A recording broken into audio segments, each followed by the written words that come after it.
This is the California Second Appellate District Court website. If you look it up, you'll notice Tory has had a bunch of appeals. Uh, some of the appeals he's filed was the habeas corpus appeals. Now, what these are, I've told you guys a million times, these are like, yo, prove to me why you're denying me a right, right?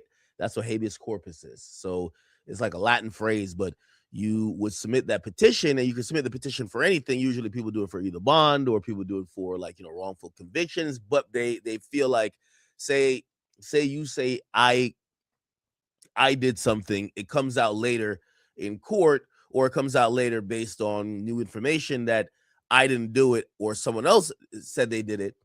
I could file this petition basically saying, why am I sitting in jail when you guys have solved the crime, or new information or new technology points to me actually being innocent, right? So it's a way to get out of jail or reverse certain decisions in the court system. I still call it a Hail Mary. Tory first filed it, and when he first filed it in 2024, let's go to the disposition. It's going to tell us what happened to it. That was actually denied, right? Now, I'm not going to get into the nitty gritty of each of these appeals, but, it was him basically saying, yo, you guys didn't do the process right. This was biased. My lawyer was against me, all that type of stuff, right? He filed a second habeas corpus, and this is when, we came with the gun, the DNA's, my DNA wasn't found in the gun. The driver didn't get a chance to testify. He has a written affidavit saying I didn't do it. And he filed another one, which I guess both of them got denied at the same time. So that was actually we call it again. That was in August. So yeah, that was in August. But the latest appeal, and this kind of like closes the door, if you ask me. This closes the door on Tory Lanez getting out, pending a few other options. And here we go. We're gonna actually open the appeal, the opinion, but this was the appeal for a new trial, right? And let me see here. Yep. Okay. And essentially, the appeal for the new trial, which is the main appeal. So the habeas corpus was always like a Hail Mary. This is like 4th and 59, right?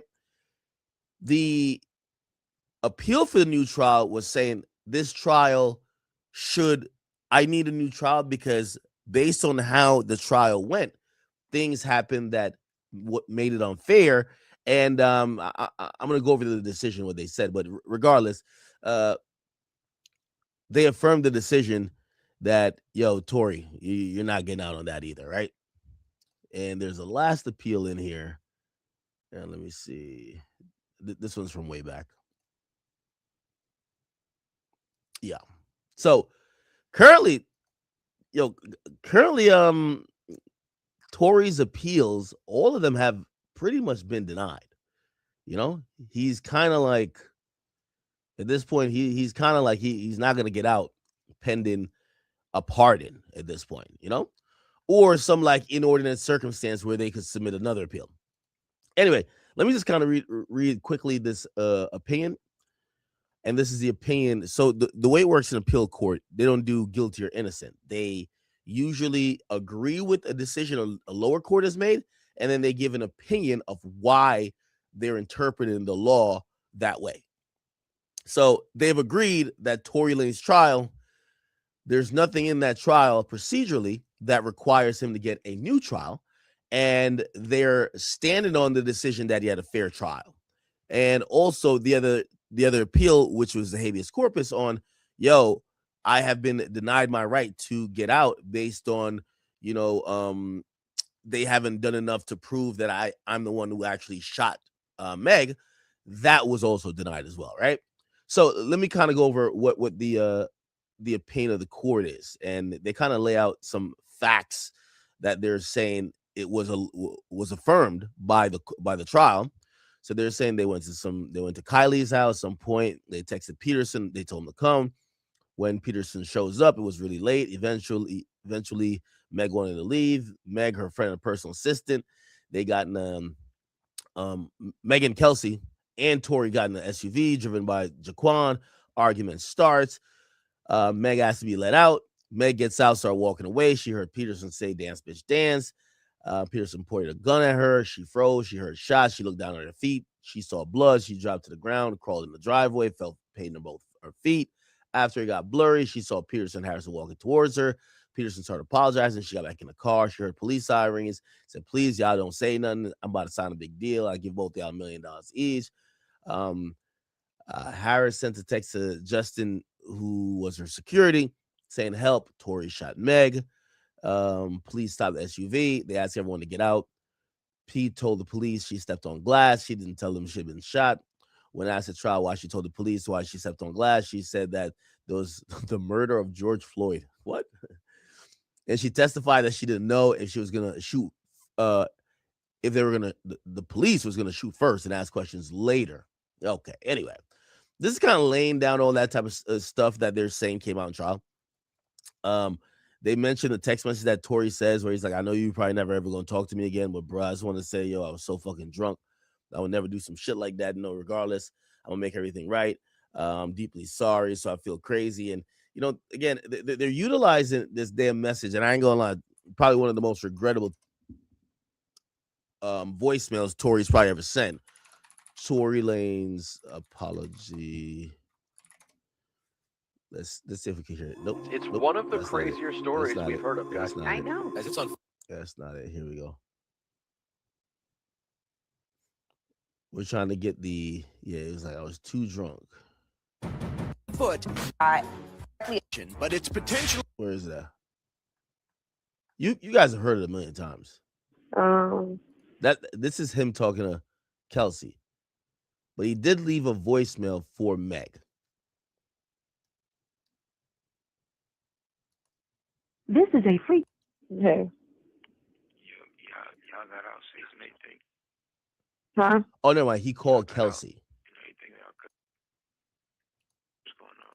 You feel me? We was taking shots past that. Oh, I think that thing is cropped or is panned. I mean, so I gotta just click on this one. I just want you to know, bro. Nigga, I was just so fucking drunk, nigga. I didn't even know what the fuck was going on, bro. That ass. I didn't even know what the fuck was going on, bro. Like, that ass, nigga. I'd never do some shit like that, bro. Just that, nigga, I was just so fucking drunk, nigga. I just didn't even understand what the fuck was going on, bro. Like, so whatever. Yeah. But, regardless, that's not gonna make anything right. And that's not gonna make my actions right, bro. But I'm just deeply sorry, bro. I never even moved like that, bro. Like, never moved like that at all, bro. Like, for real, dog. I know. There's a lot that happens, but a whole lot, bro. Like, a whole lot, bro. I feel crazy, bro. But this day, like, what happened already, bro. I can't take it back, bro. I'm just telling y'all, I'm sorry, bro. Like, you're listening to Street TV. I think it was just too drunk, bro. You know what I'm saying? Yeah. When I got to the house, Shorty, like, all top niggas, they gave me like 5 shots, like, off the door, like, you feel me? So I was out of there, like, wasn't in there with niggas, like, you feel me? We was taking shots. The craziest part about this, Tory succumbed to baddie shot o'clock. That's what got Tory out of here, man. Tory shows up to the party. He sees Kylie. She looking fine as ever. Feel me? He made sure he get that little spray on, make sure that, the ball spot's good. They're like, baddie shot o'clock. He takes a shot.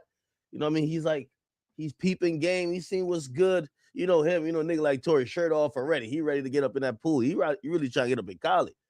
Another shot. What was it? Baddie shot o'clock. Another one, nigga. 5 shots in, man. Tory's lit.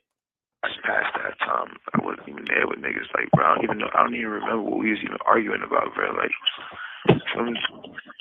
yeah. You know what y'all arguing about. No, I don't. I didn't even. I was already fucked up by the time you got there, so I don't know how much. It's like, but tell me what hospital she's in. Okay, then you asked about Meg.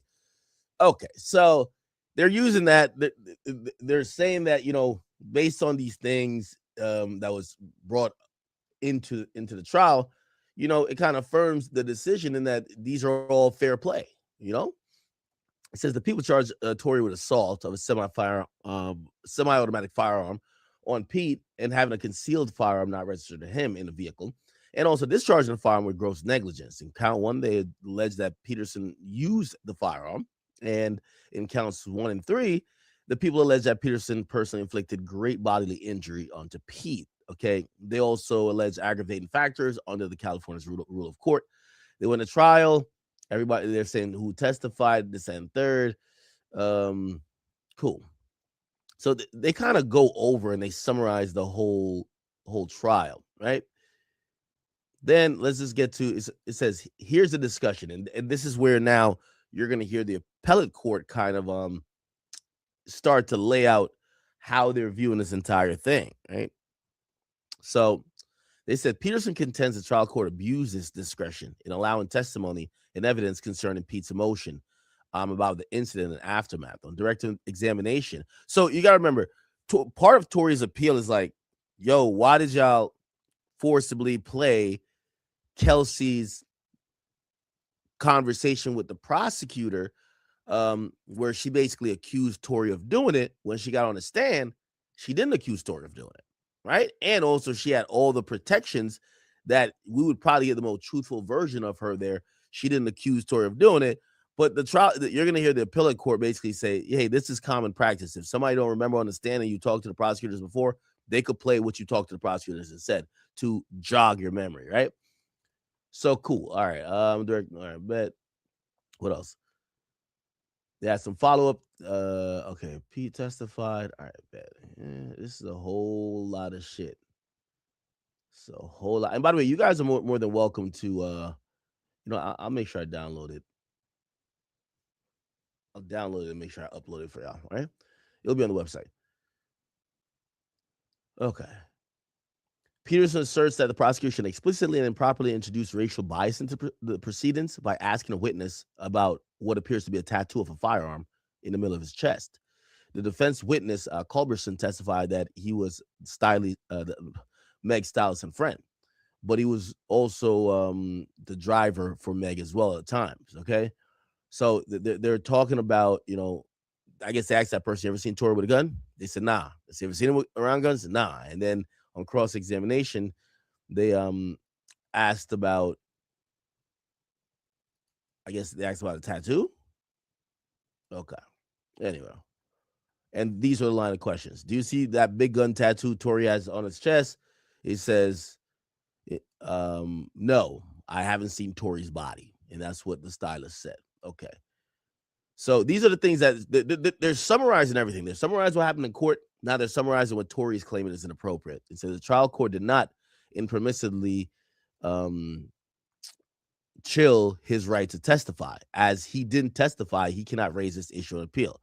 So it looked like they're saying that Tory is even appealing that, yo, I was going to take the stand, which is kind of crazy because, you know what I mean? I think that was a firm decision for him to not take the stand.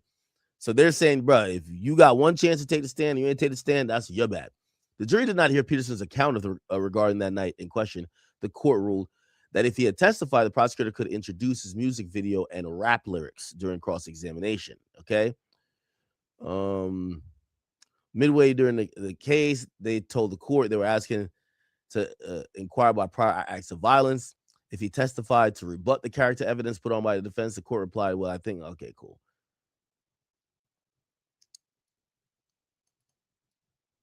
He said, did you, so the court had said, so Mr. Medeshin, you advised me your client's not going to testify, right? I said, that's correct.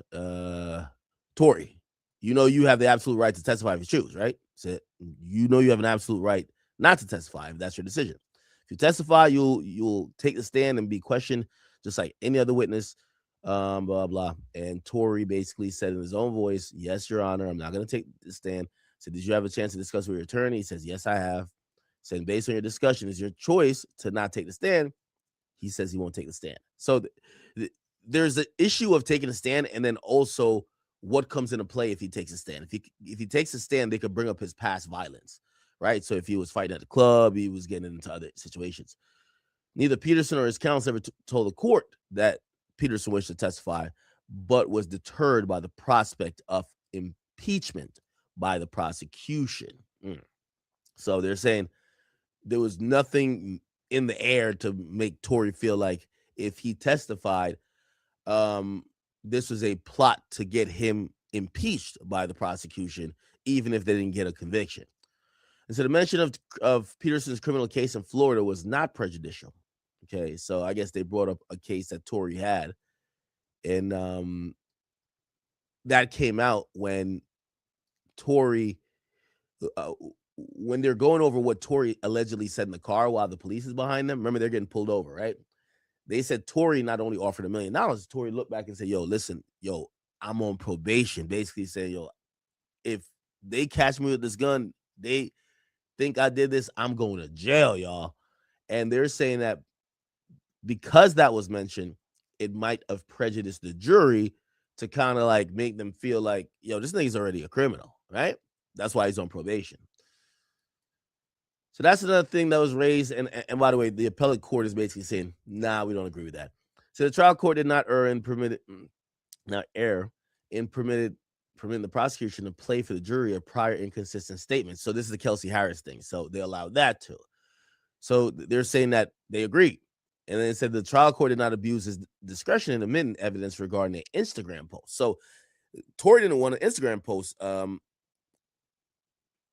admitted, which was, what was that? That's when Tory's account commented when people accuse Kelsey of shooting Meg. Tory's account commented, not true. Now, Tory's lawyers came out and said, yo, mad people use his account. We don't know if it's Tory. And essentially they said that might be the case, but we have no idea if that is or isn't the case. And this is why it's subject to either the belief of the jurors, because it's a common Instagram that Tory himself uses. Okay, so they denied that, or they affirmed basically that. Trial court properly instructed the jury on count 1 on the firearm enhancement. Now, the firearm enhancement is what got him that 10 years, I believe. It says it contends the trial court reversibly erred in its instruction on count 1 and count 2. Count 1 alleged assault with a semi-automatic firearm, and count 2 alleged having a concealed unregistered firearm in the vehicle, violating blah blah. Okay, cool. That firearm enhancement is what got Tory to 10 years. So they're saying to prove assault with a firearm, the prosecutor must, 1, prove the defendant did act with a firearm, and that by nature would have been directly and probably a result of the application of force to a person. And number 2, that they acted willfully. Number 3, the fact that the defendant acted and he was aware of the fact